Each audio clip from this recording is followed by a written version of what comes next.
Pode ser, irmãos. Amém? Vamos colocar de pé, pegue sua Bíblia, por favor.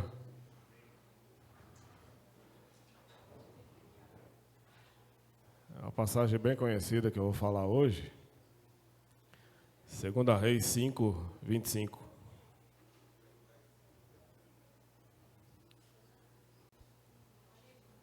Aleluia. Quem veio disposto a adorar a Deus aqui? Aleluia. Pode adorar, não precisa mandar não, irmão. Você está na casa do Pai. Aleluia. Amém? Todo mundo achou? Quem não achou, diga, me ajuda. Então tá bom. 2 Reis 5, versículo 25, diz assim: Então entrou ele e pôs-se diante de seu senhor. E disse Eliseu: De onde vens, Geazi? E disse: Teu servo não foi nem uma parte, nem a outra. Porém ele lhe disse: Porventura não foi contigo o meu coração, quando aquele homem voltou de sobre o seu carro a encontrar-te? Era isso ocasião para tomares prata e para tomares vestes, e olivais, e vinhas, e ovelhas, e bois, e servos e servas? Portanto, a lepra de Naamã se pegará a ti, e a tua semente para sempre. Então saiu diante dele leproso, branco como a neve. Aleluia. Feche teus olhos. Senhor, nós te louvamos, ó Pai, por estarmos na tua casa. Nós sabemos, Senhor, que a tua palavra, Senhor, ela é viva e eficaz. E que ela possa, Senhor, hoje no nosso coração produzir fruto. Em nome de Jesus.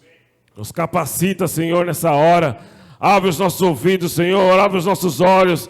E que a terra do nosso coração, ó Pai, esteja fértil para a tua semente agora, Pai. Em nome de Jesus. Que nós possamos estar limpos, Senhor, diante de ti, ó Pai. Nessa hora. Em nome de Jesus. Amém? Pode sentar. Aleluia. Amém? Eu acordei com essa palavra hoje.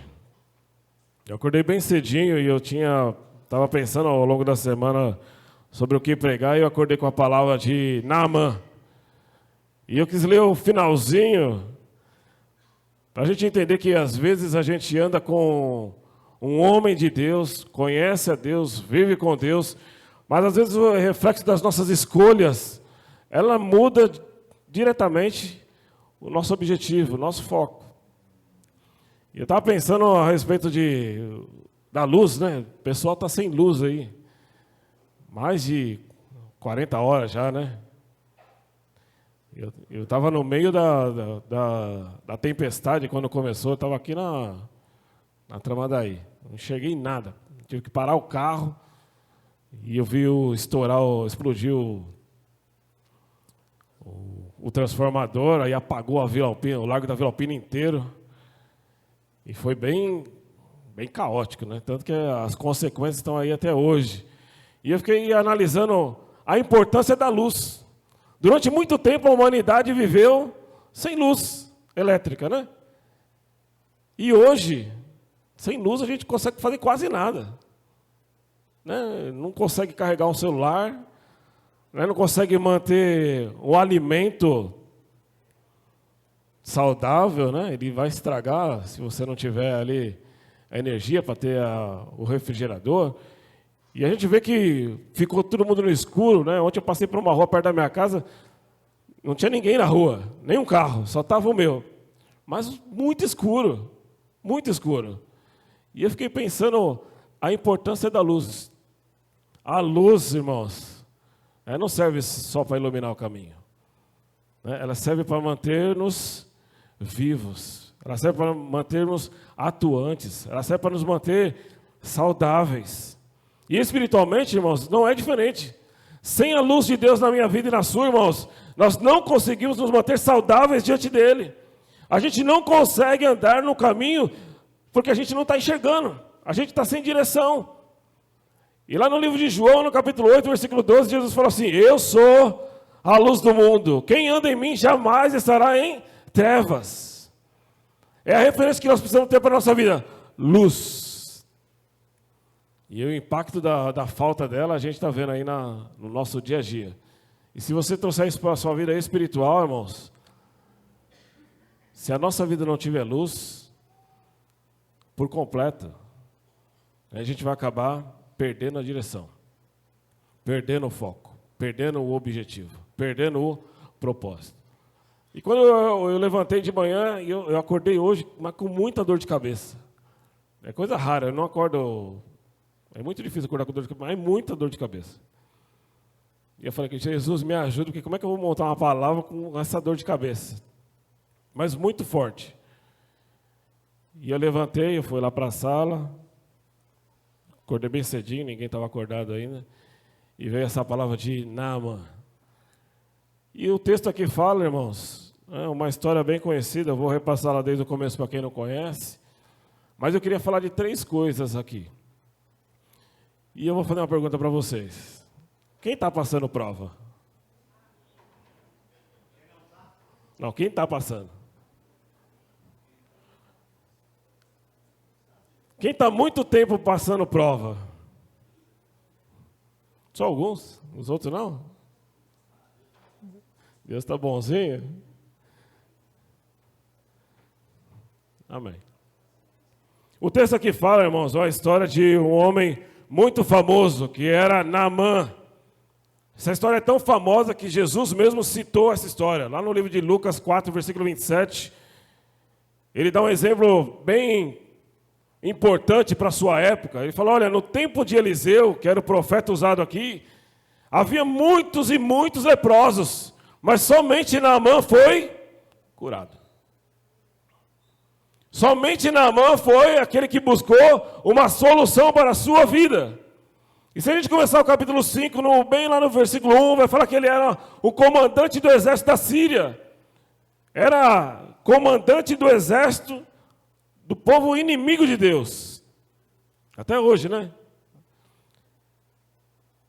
E é interessante que o texto continua falando assim, que o Senhor, Deus, foi quem fez com que Naaman, que era general, comandante do exército inimigo, tivesse muitas vitórias. E uma das vitórias foi contra o próprio povo de Deus. Tanto que a menina que trabalhava em sua casa, ela era uma escrava, vamos dizer assim, que havia sido retirada do povo de Israel e colocada para trabalhar na casa dele. E eu fiquei pensando na situação dessa menina. Você vai ver que nesse texto tem alguns personagens. Tem Naaman, tem o rei de Israel, tem uma menina que não é classificada e nem nominada o seu nome. Tem os oficiais que estavam com ele. Tem Geazi. Eu comecei lendo por Geazi, para a gente entender depois o final.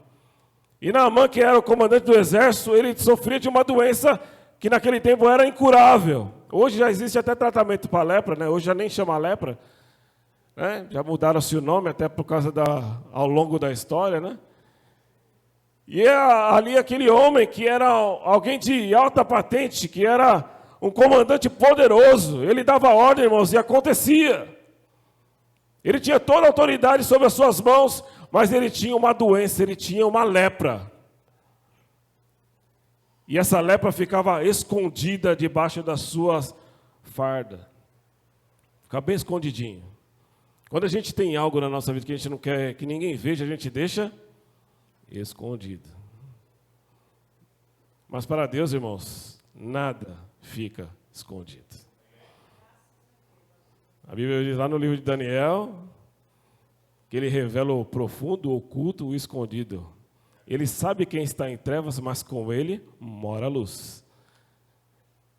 Então ele somente na sua casa, né, que a sua esposa tinha acesso e sabia que ele era um doente. Mas na frente do seu exército ele sempre estava pronto, naquela posição que ele tinha, naquele chamado que ele tinha, que ele estava executando. Mas um dia ele foi se trocar e essa menina viu que ele estava leproso.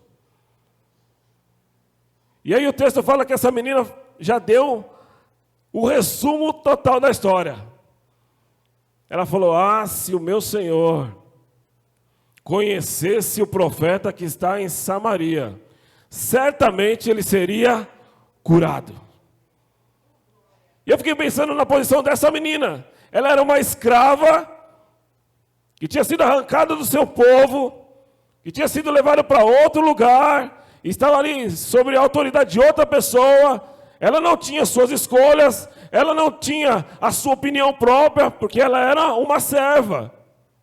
Mas ela nunca deixou de falar de Deus. Ela nunca esqueceu a sua origem. Ela nunca esqueceu tudo aquilo que ela foi ensinada, tudo aquilo que ela aprendeu. Ela permaneceu naquilo que Deus colocou no seu coração. E muitas das vezes, irmãos, nós é que precisamos ter atitude como a dela.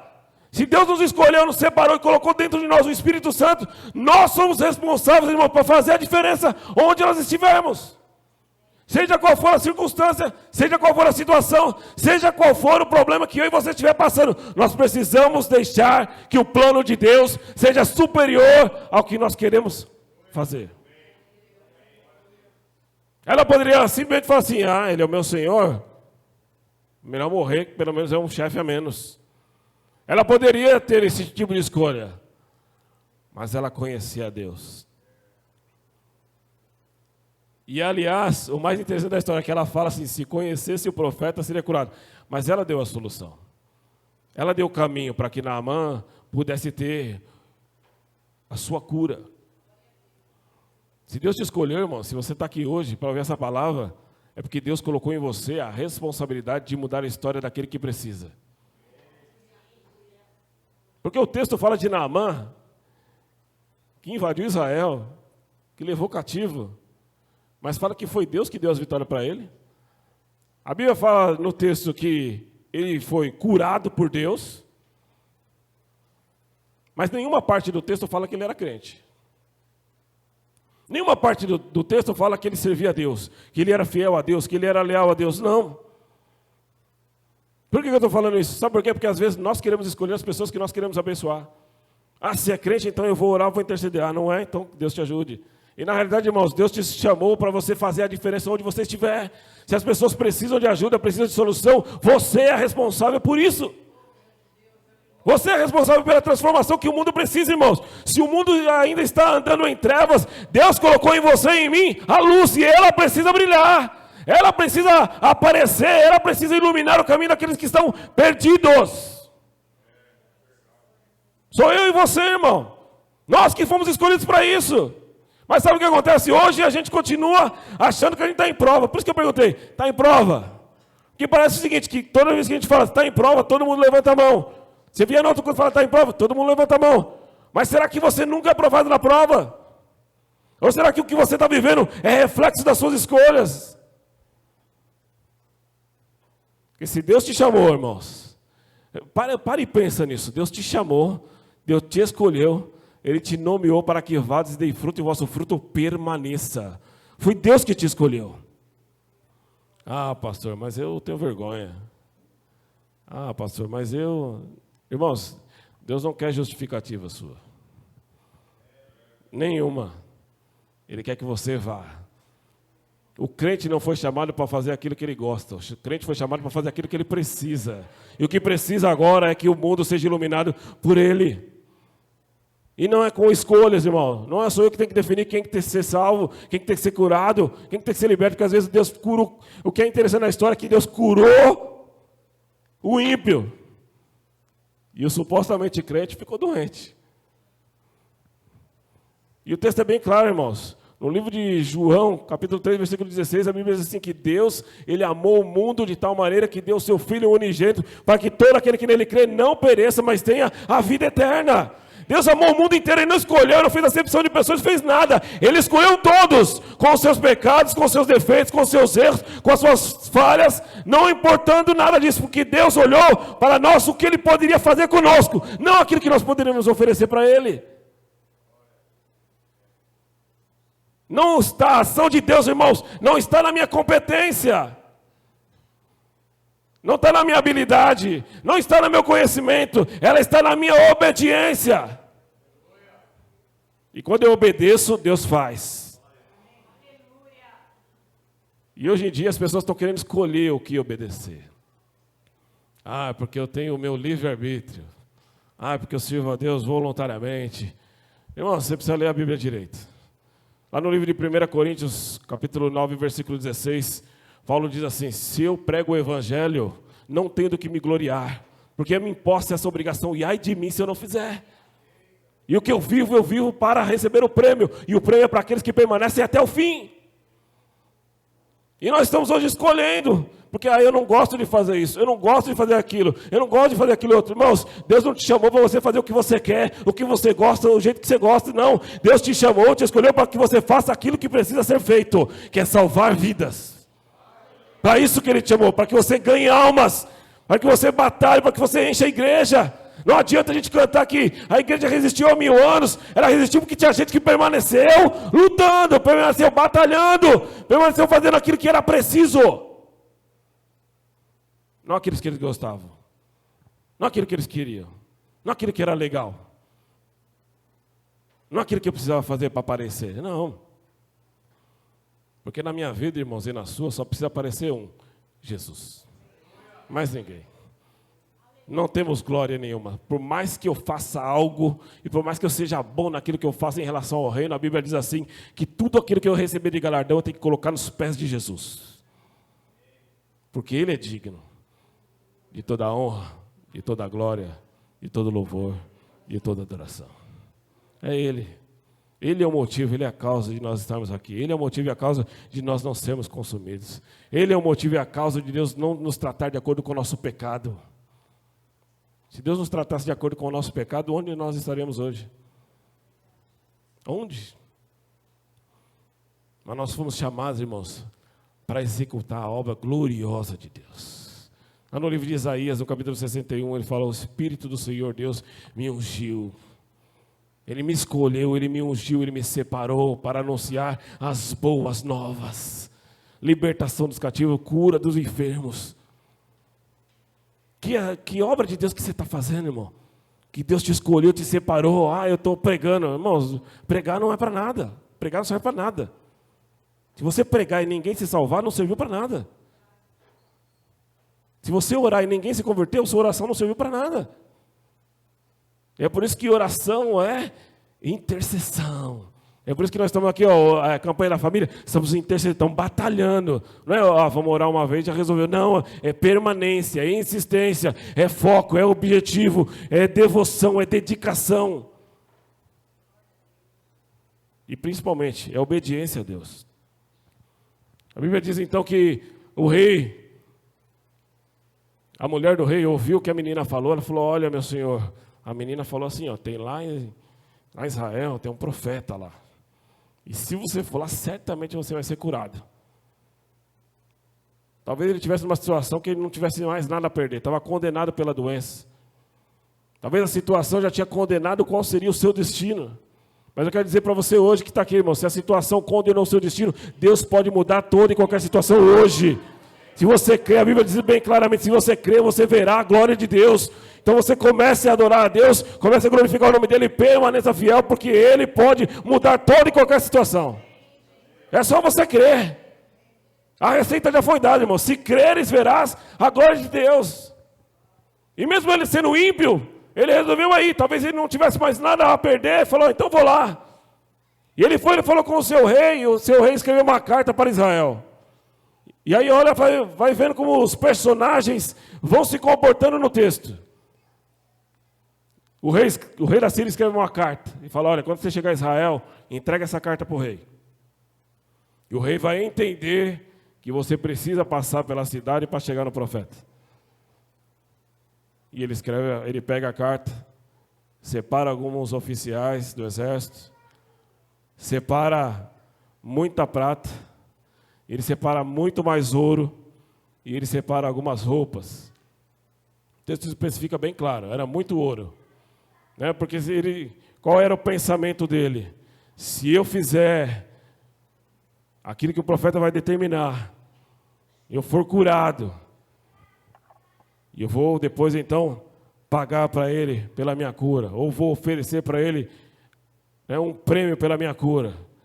Às vezes nós estamos assim, a gente planeja, a gente quer algo de Deus, a gente escolhe como tem que se fazer, o jeito que tem que fazer, a hora que tem que fazer, o preço que tem que fazer e como a gente tem que oferecer. E a gente fala para Deus: Deus, você tem que fazer assim, tem que agir assim, e eu espero que seja feito assim. E aí eu vou glorificar o teu nome porque você fez exatamente aquilo que eu pedi.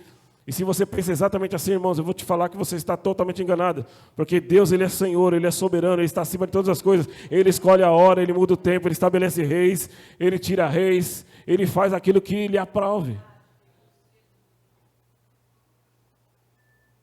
Na semana passada eu recebi uma palavra.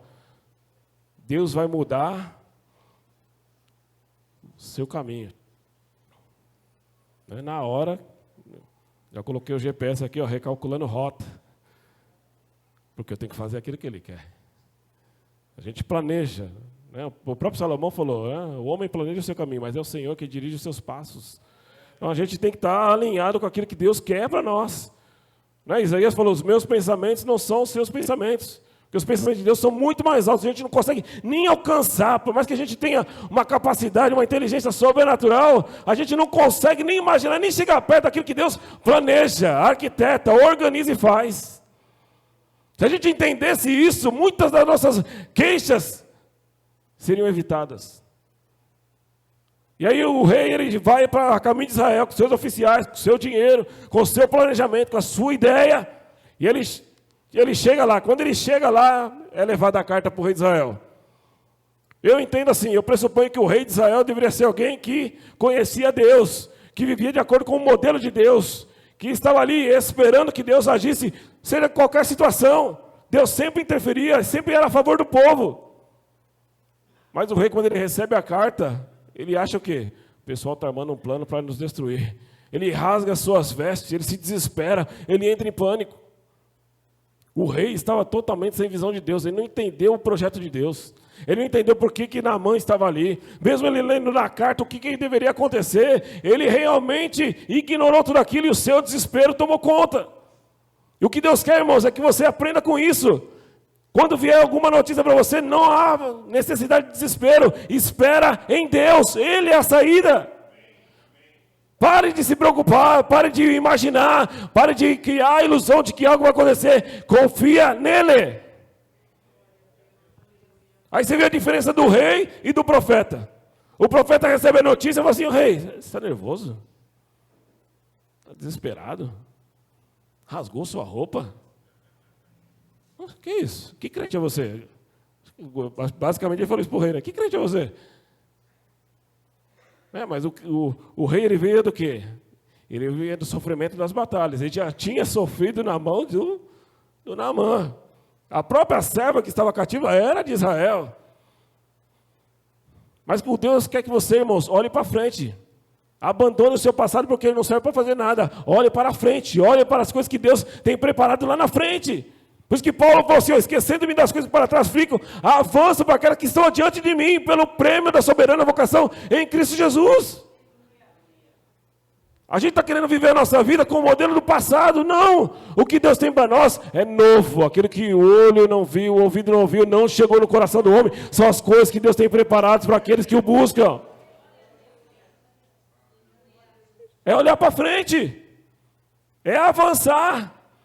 Eu fiquei esses dias aqui, eu achei fantástico que vários pastores indo nos podcasts explicando sobre o Apocalipse.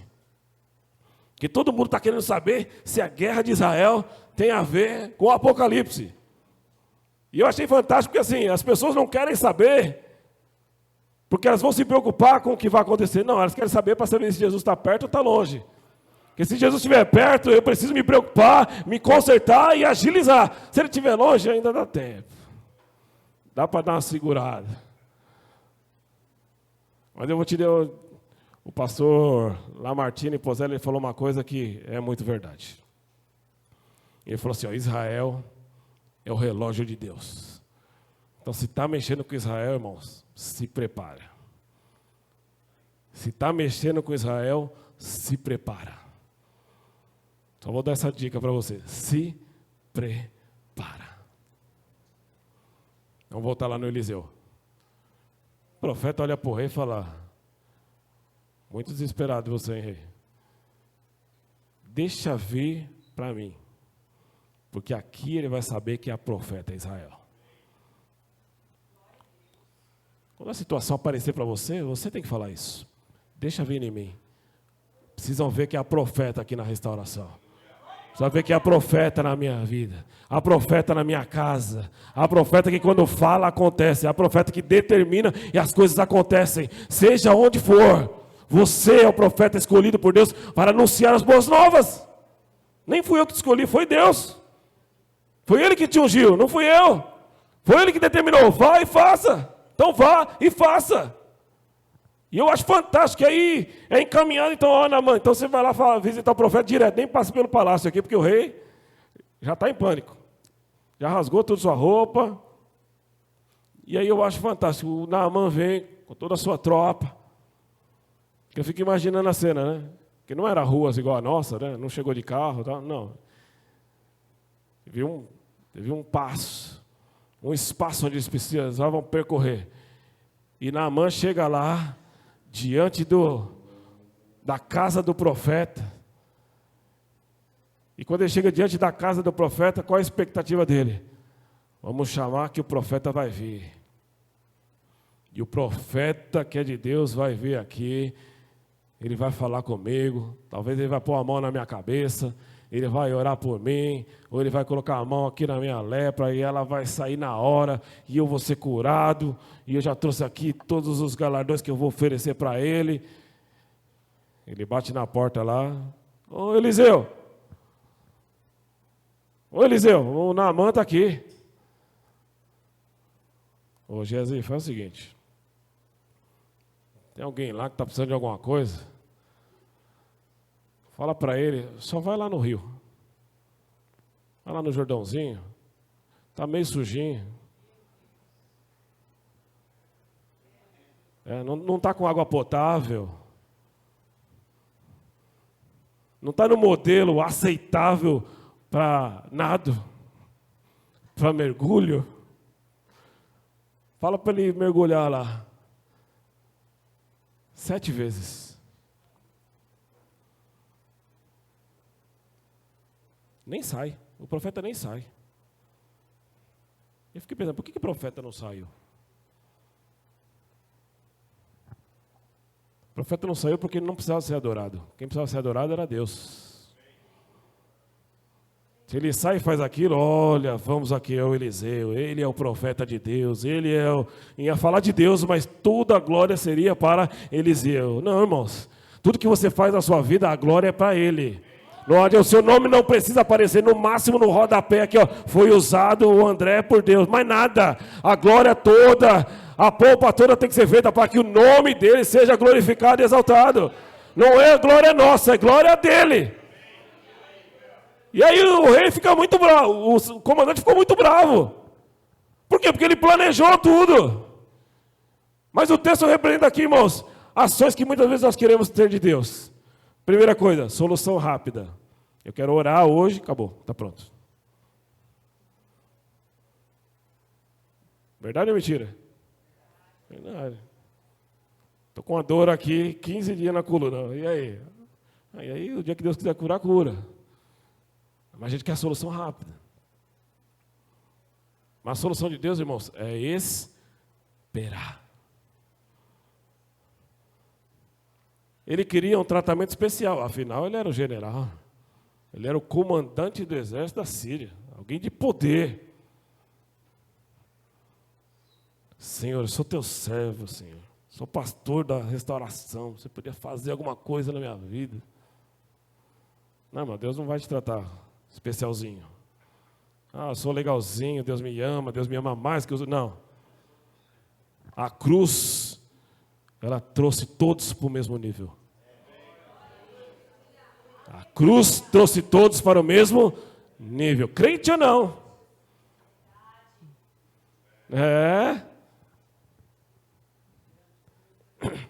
Naamã determinou qual seria a solução. Ó, Deus, você tem que fazer assim. Manda o profeta, ele põe a mão em mim, ele ora, ele cura, e todos felizes para sempre.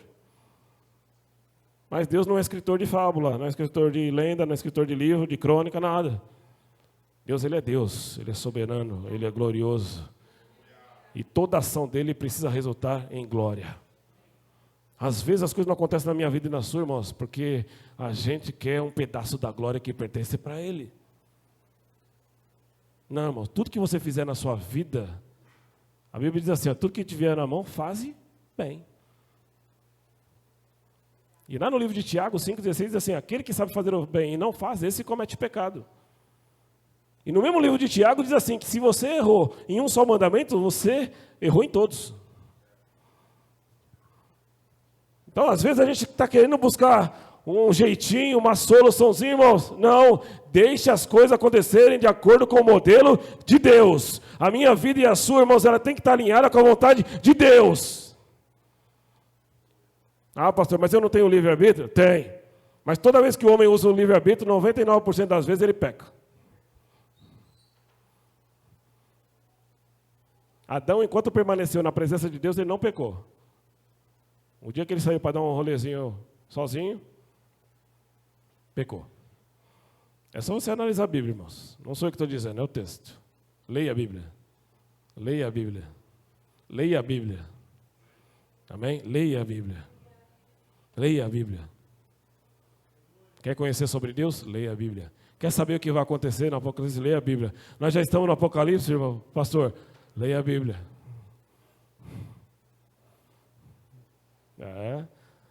Já estamos no Apocalipse? No Apocalipse, já estamos um pedacinho do Apocalipse já. Já estamos em Mateus 24? Já estamos em Mateus 24. Então, começa a se aperfeiçoar, irmão. Começa a entender, os sinais estão aí. A Bíblia é bem clara. Essa semana eu li aqui, não vou explicar mais detalhado, mas eu li que os cientistas descobriram duas coisas na Terra que ferem a lei da física de Newton. Toda a física está fundamentada nas leis de Newton. Descobriram que tem duas coisas no planeta que não obedecem às leis de Newton.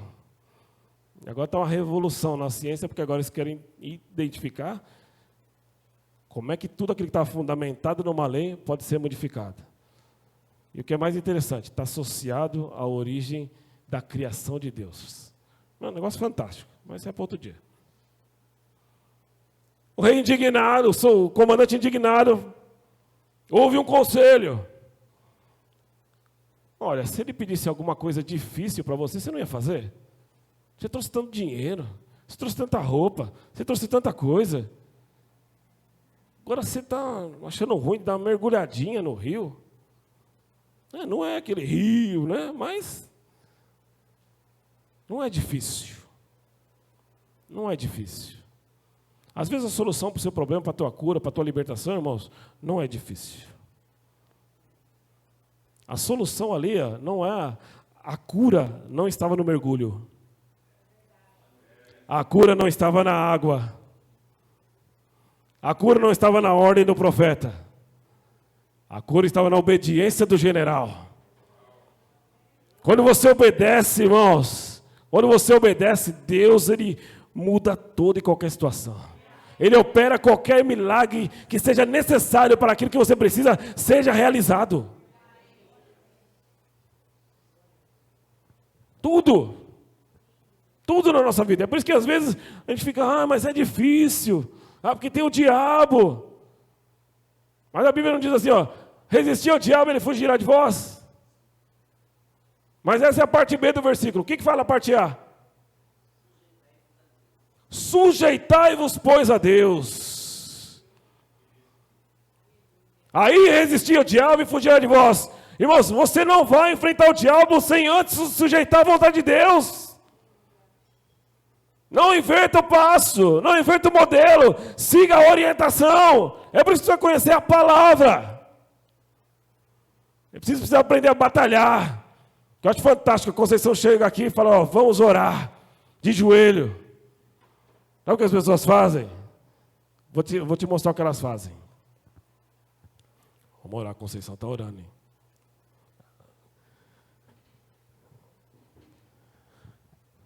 Amém. Aleluia. Sentar aqui que Deus já falou agora. O pessoal tem uma ligação com Deus assim muito. Aprenda uma coisa, irmãos. Enquanto a Conceição estiver de joelho orando, você permaneça de joelho orando. É a unidade que faz a diferença. Quando Pedro estava preso, não fala assim, tinha uma irmã Conceição orando lá de joelho. Fala, a igreja orava. A igreja permanecia em constante oração. E aí a Bíblia diz bem claro que Deus enviou o anjo, e só a chegada do anjo foi responsável por libertar a cadeia. Talvez você precise de uma solução na sua vida, irmãos, você precisa permanecer um pouquinho mais.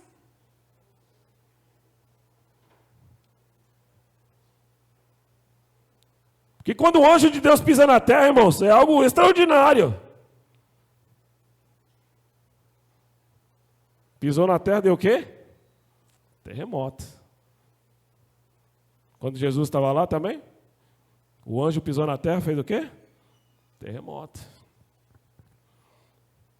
O anjo tem o poder, irmãos, olha só, um anjo, hein? Nem precisa de muito. Um anjo tem o poder de abalar. Um anjo tem o poder de atravessar, irmão, qualquer barreira e chegar para te atender. Então você precisa permanecer mais um pouquinho. Lá no livro de Daniel, fala que Daniel se propôs a orar. E quando ele se propôs a orar, ele jejuou e ficou lá 21 dias. De repente chegou um anjo, tocou nas costas de Daniel. Fiquei imaginando, né? Daniel lá ajoelhadinho, vem alguém que já te toca, você já dá uma... Aí você olha assim, vixe, um anjo, mano. Eu sou Gabriel. E eu vim aqui porque a sua oração foi atendida. Ué, mas demorou 21 dias? Não. No primeiro dia que você dobrou o joelho e orou, já foi atendida. Mas aí precisou de uma batalha espiritual para a resposta chegar. Às vezes, irmão, a sua solução, ela depende de você permanecer mais um pouquinho. E você insistir mais um pouquinho. Porque aprenda uma coisa, irmãos. A resposta de Deus sempre vem. Vou falar de novo, que acho que o pessoal não entendeu. A resposta de Deus sempre vem. Você pode não gostar às vezes dela. Não pode ser do jeito que você planejou. Pode ser do jeito que você arquitetou. Mas ela sempre vem. Não sou eu que falei isso, é a Bíblia. A Bíblia garante que a palavra que sai da boca de Deus, ela não volta para ele vazia. Ela faz aquilo que é necessário. Às vezes a gente está numa situação, a gente, ai, Deus não me ama, Deus não me quer, Deus não me vê. Não, irmãos. É porque Deus também não faz o que Ele gosta. Ele faz aquilo que é necessário. É como educar um filho. Se você der tudo para ele, quer ser legal com ele, quer ser legal com ele, quer ser legal com ele, o que você vai transformar ele no futuro? Às vezes é necessário que ele seja corrigido. Às vezes é necessário que ele tenha um recalculando rota e volte para o eixo. Às vezes é necessário que ele precisa tomar um tranco para chegar para o lado, porque ele está saindo um pouco do caminho. Às vezes ele precisa ser colocado de novo no caminho. E o que faz isso, irmãos? É você aprender a obedecer a Deus. Naamã, então, resolve obedecer o conselho, desce, mergulha 7 vezes, é curado. E ele volta, quando ele volta, ele ficou tão feliz. E é interessante que o texto fala que nessa passagem ele mesmo se converteu. O profeta não fez apelo.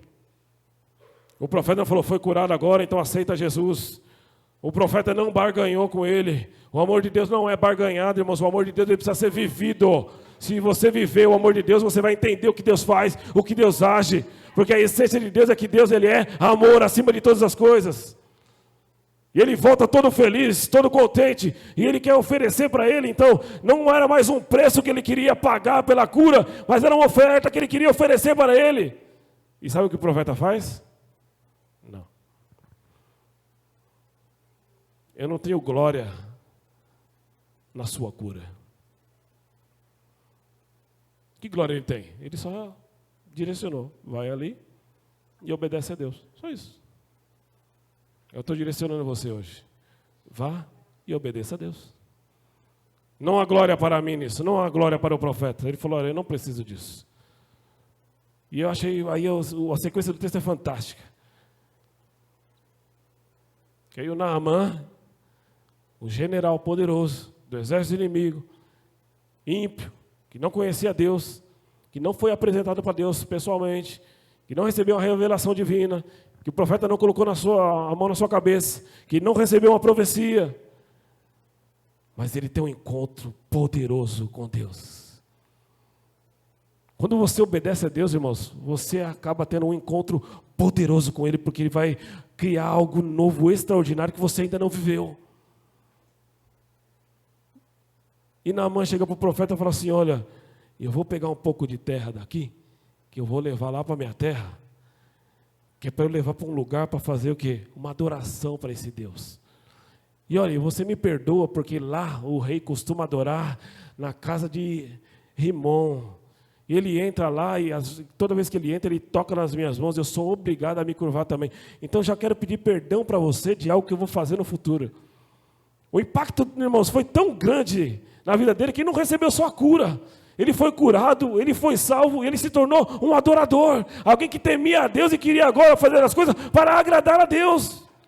Nada diferente de mim e de você, irmãos, porque o dia que eu aceitei Jesus, que eu escolhi segui-lo, eu não foi porque eu estava doente, não foi porque eu precisava de alguma coisa, que eu precisava de uma porta aberta, que eu precisava de um emprego, que eu precisava de nada. Eu aceitei Jesus porque eu queria amá-lo e viver ao lado dele.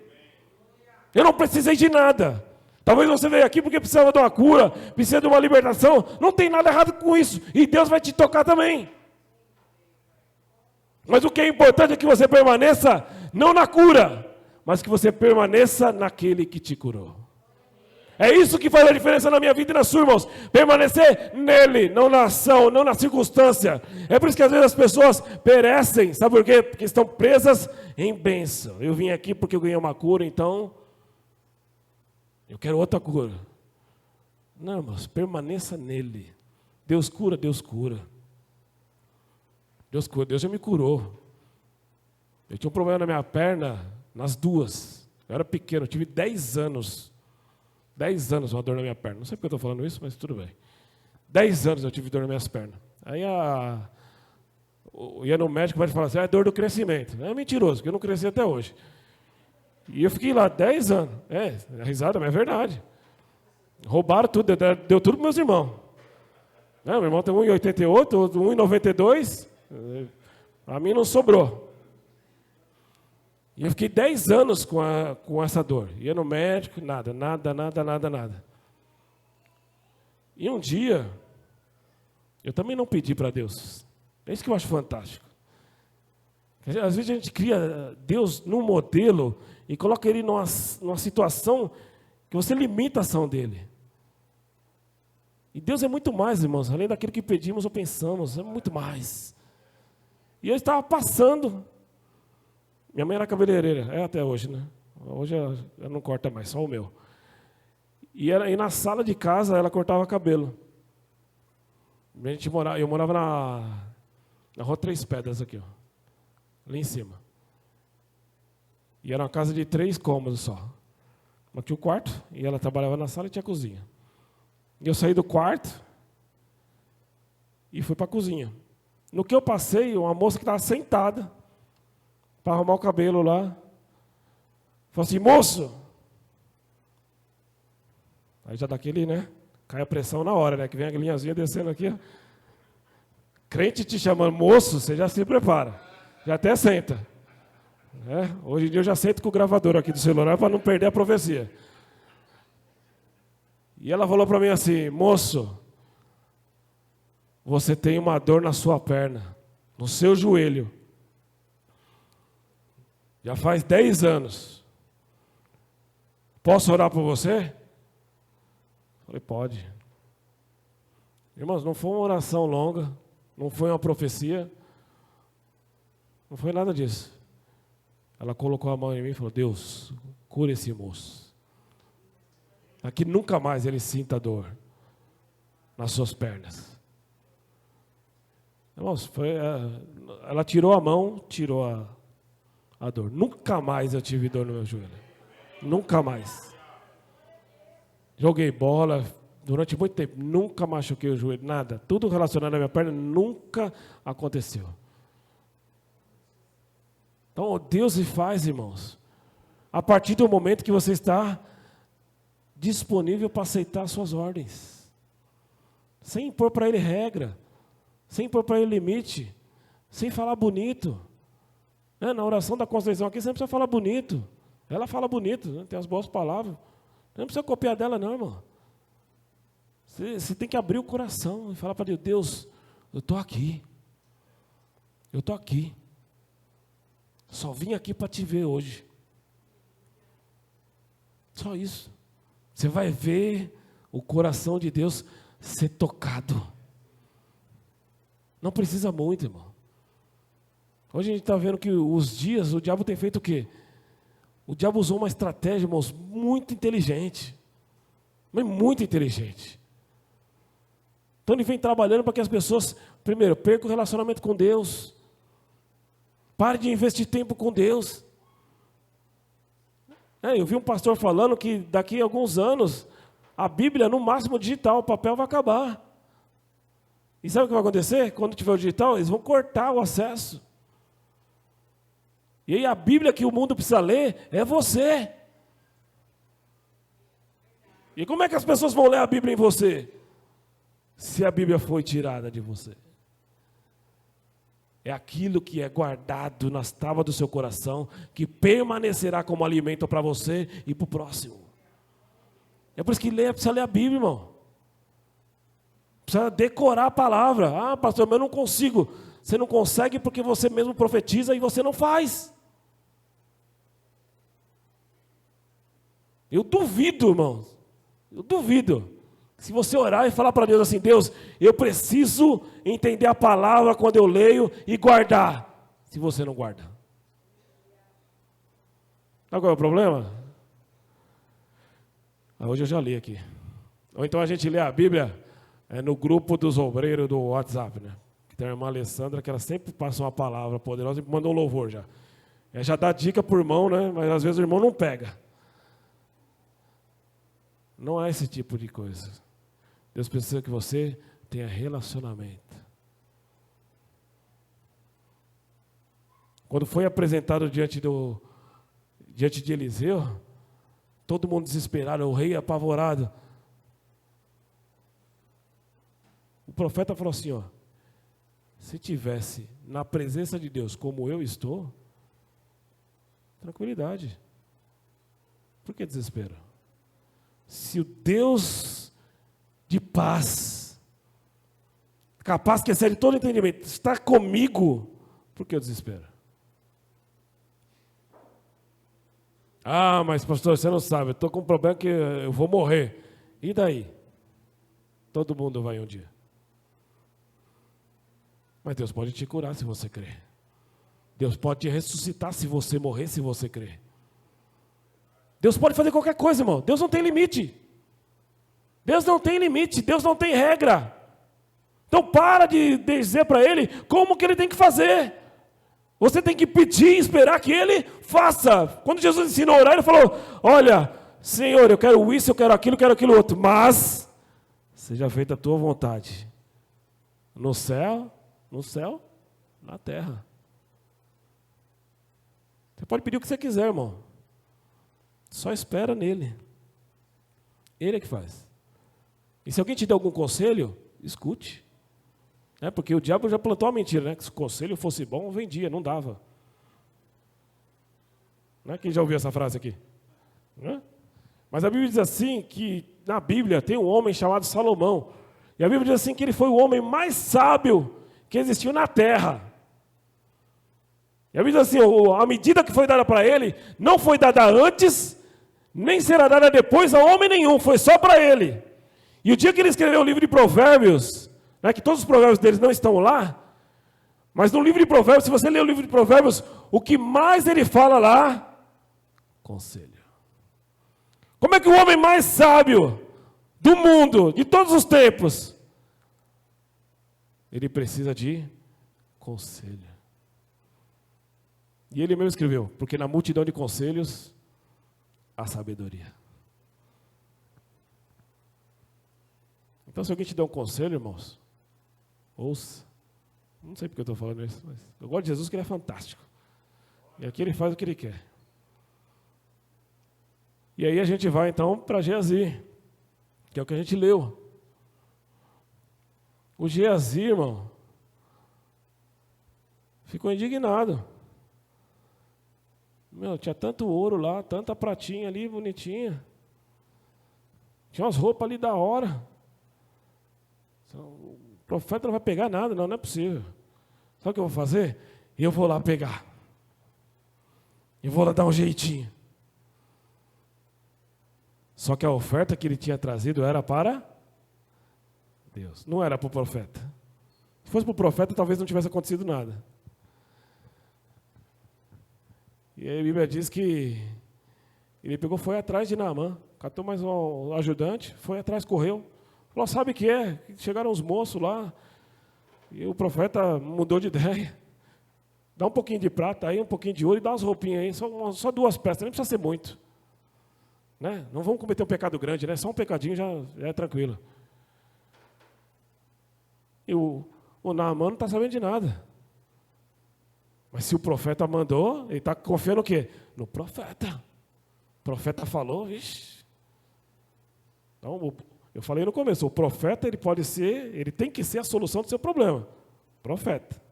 Mas ele tem que falar aquilo que é direcionado por Deus.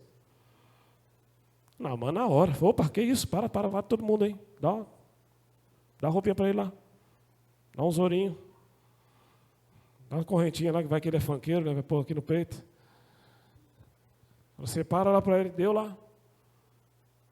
Geazi pegou tudo, escondeu, dá uma escondidinha e foi e voltou para cá tranquilo. Como se Deus não visse nada. A Bíblia diz assim, para onde fugirei do teu Espírito, Senhor? Se eu for no mais alto dos céus, tu estás. Mas se eu for no mais profundo da terra, tu também ali estás. E aí ele chega, lá no versículo 5, ele chega, opa, Eliseu, firmeza? Tranquilo aí? Eliseu pensou, eu estou tranquilo, mas você, é bom você ficar bem preocupado. Perguntou para ele, de onde que você vem, Geazi? É eu? Não, eu estava por aí. Só dando um rolezinho. Só dando uma passeadinha aí. E o profeta continua, Geazi. Talvez ele, se ele tivesse confessado o pecado, talvez, né? Geazi, por acaso não foi o meu espírito com você, quando você saiu daqui para ir atrás de Naamã?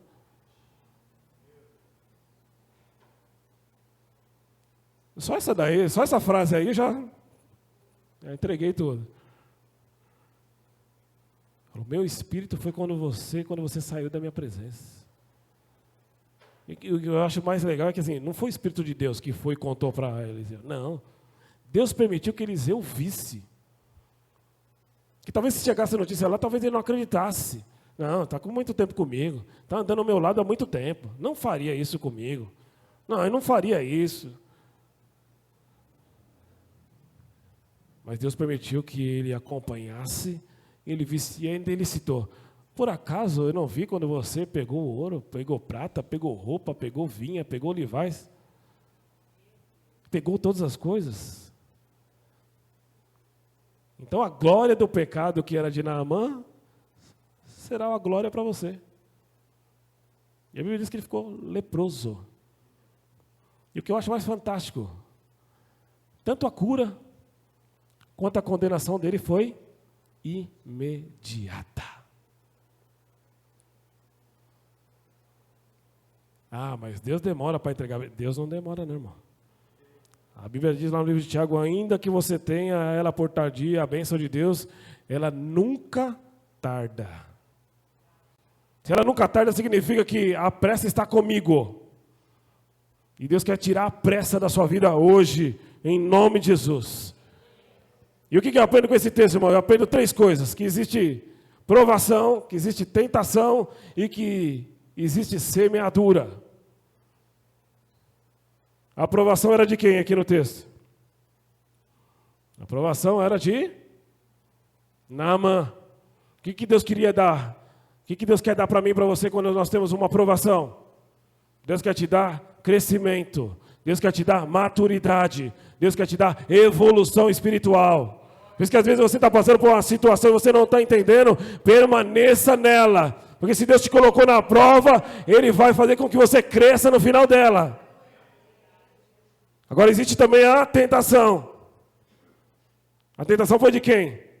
De Geazi. Cresceu o olho. Eu achei fantástico que tentação, sabe o que significa tentação? Se você for no dicionário, tentação significa impulso para a prática de alguma coisa não recomendável. Vou falar de novo. Impulso para a prática de uma coisa não recomendável. Tentação. E ele não venceu a tentação. Mas quando eu venço a tentação, irmãos, Deus quer dar para mim o quê? Consistência. Jesus, ele era o Filho de Deus, mas ele foi levado no deserto para ser tentado pelo diabo. Para quê? Ele era o Filho de Deus, ele não precisava daquilo. Mas Deus estava gerando nele consistência. Porque o que ele passaria lá na frente, precisaria que hoje tivesse alicerce. Que hoje fosse fundamentado. Tivesse consistência naquilo que ele precisaria lá na frente. Talvez se você está sofrendo alguma tentaçãozinha aí, irmão, permaneça no que Deus te chamou. Ah, mas pode ser um negócio bom. Não, não é bom não. Se não é de Deus, não é bom. Guarda esse impulso aí. E faça aquilo que Deus te recomenda. Porque Deus nunca erra. E semeadura. A Bíblia diz lá no livro de Gálatas, capítulo 6, versículo 7. Tudo que o homem plantar, certamente colherá. Certamente colherá. O Geazi colheu a parte dele. Mas o fantástico da história não é a lepra. O fantástico da história é o rei ser curado de uma doença incurável num lugar que não tinha nenhum tipo de esterilização, não tinha nenhum tipo de organização, não tinha água potável naquele lugar. O que Deus quer mostrar para mim e para você, irmãos? Pare de olhar as aparências das situações. Quando Deus quiser fazer um milagre, não importa, Ele vai fazer. Você precisa simplesmente seguir a ordem que lhe foi dada.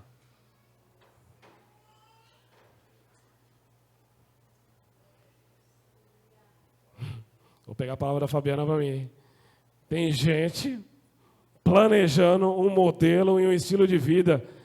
Eu já recebi a minha, né? Então, vou compartilhar. Está planejando, está estruturando, mas Deus está falando, tem nada disso para você. Ah, eu vou ser pastor lá em Poços de Caldas. Tem igreja legal lá, vou multiplicar, vou crescer, vou fazer igreja em célula. Talvez não seja isso não, hein? Talvez Poços de Caldas seja pequeno demais. Talvez o que Deus queira fazer é muito maior do que a gente tem de expectativa, irmão. A gente não consegue enxergar. Outro dia eu estava conversando com uma... lá em casa, não lembro se foi com o Pedro, com a Júlia. E eu falei, olha, os nossos olhos... Ele tem que ser guiado pela nossa fé, porque ele vai chegar em lugares que eu não enxergo. Hoje a gente está querendo ser guiado por aquilo que a gente vê. Porque aquilo que a gente entende, aquilo que às vezes a gente estudou. Irmãos, nada disso. Você precisa estar alinhado com o plano divino, porque o plano divino vai te levar para lugares que você nunca imaginou. Vai te levar em situações que você nunca pensou. Vai te levar em lugares que você fala assim, não sou digno de estar aí. Deus vai levar pessoas para lugares. Eu vi uma pessoa entrar num palácio. E a pessoa, quando chegou no palácio, falou assim para Deus, eu não sou digno de pisar aí. Mas Deus falou, eu sou porque eu sou Deus. Eu não sei quem é, hein? Vai levar para lugares altos, irmão. Vai levar para falar com governantes. Para falar com pessoas de autoridade. Ah, mas eu não sou digno, irmãos. Você é digno porque você é filho do rei. E onde você for, representa essa bandeira. E onde você for, o nome de Deus vai ser glorificado. E Ele é soberano. E a terra nem é digna da sua presença. Mas você vai ser reconhecido pela glória que você leva. Coisa fantástica. Vocês já viram o Taj Mahal, lá da Índia? Que é um mausoléu aquilo lá, né? Não é uma igreja. É o mausoléu, que guarda o túmulo da mulher do rei da época, né? É tudo feito de pedra preciosa, mármore e pedra preciosa, o túmulo, hein? E Deus me falou, é um lugar muito mais rico que esse. E eu vi assim nitidamente, eu não sei quem é, eu queria saber quem é. Eu vi nitidamente a pessoa entrando e falou assim, só quando para na porta assim, você fica admirado do que você vê, que você não acredita que você está vendo aquilo. Fala, nem podia imaginar que esse tipo de coisa existia. E a pessoa olha aqui ó, e fala assim, ó, nem sou digno de pisar aí. E Deus falou, e veio uma voz e falou assim, ó, você é, porque eu estou aí. Coisa gloriosa, irmão. Coisa gloriosa Deus tem preparado para você, irmão. Você precisa buscar a presença de Deus como nunca. Faça o que você nunca fez. Fala para Deus, Deus, eu quero fazer um propósito, algo que eu nunca fiz. Sabe, a igreja tem dado orientações para você, tem dado dica, né? A Conceição montou um planejamento de jejum, montou um planejamento de palavra, irmãos. Sabe, mas qual é o seu planejamento com Deus? Qual é? Ah, pastor, mas eu não sei nem o que falar. Pastor, eu sou visitante, cheguei hoje aqui na igreja, primeiro dia. Então, você chegou aqui hoje, primeiro dia eu vou te contar um segredo. A Bíblia diz lá no Salmo 37, versículo 5. Entrega o teu caminho ao Senhor, confia nele, e Ele tudo fará. Amém? Tudo fará. Clama a mim, responder-te-ei, anunciar-te-ei coisas grandes e firmes que você não sabe. Vou falar de novo, hein? Aquilo que o olho não viu, o ouvido não ouviu, não chegou no coração do homem, são as coisas que Deus tem preparado para aqueles que o buscam. Receba essa palavra hoje, irmão. E que você saia daqui transformado. Não se conformando com a situação do mundo. Siga o conselho de Paulo. Não vos conformeis com este mundo, mas transformai-vos pela renovação do vosso entendimento, para que experimenteis qual seja a boa, perfeita e agradável vontade de Deus. Amém? Deus te abençoe.